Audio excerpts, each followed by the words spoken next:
What will the U.S. do, and what is its policy on Syria? Still two big question marks here at the White House as U.S. President Donald Trump and other national security officials going through their options for Syria. Remember, he first tweeted that his response would happen in 24 to 48 hours.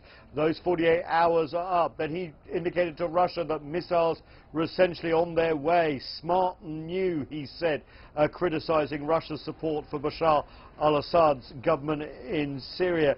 Then he basically tweeted, well, I never really set a timeline in Syria. We may or may not intervene. He had this to say a short time ago here at the White House. We're looking very, very seriously, very closely at that whole situation, and we'll see what happens, folks. We'll see what happens. It's too bad that the world puts us in a position like that, but you know, as I said this morning, we've done a great job with ISIS. We have just absolutely decimated ISIS, but now we have to make some further decisions, so they'll be made fairly soon. Meanwhile, U.S. officials say they're fairly certain a chemical weapons attack did occur around Douma and in Douma on April the 7th. They've been analysing the intelligence, both raw and reported from the field. So Secretary of Defence here, James Mattis, thinks that has happened, but also open the window for maybe waiting until the results of an investigation before any strike as well. I believe there was a chemical attack, and we're looking for the actual evidence. The OPCW, this is the Organization for the Chemical Weapons Convention.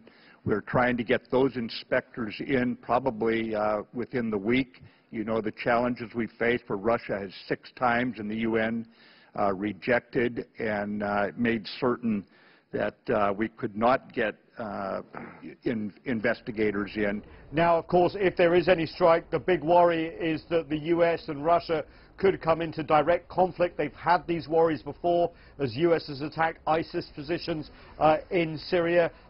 Also worries about any mistakes on the ground or in the air. So there has been contact about potentially deconflicting, that is suggesting where strikes might happen, so Russian forces and others potentially can move out of the way. So this is potentially a strike just on Bashar al-Assad's forces, although the feeling is this would be bigger than the 59 Tomahawk missiles that were launched in April last year.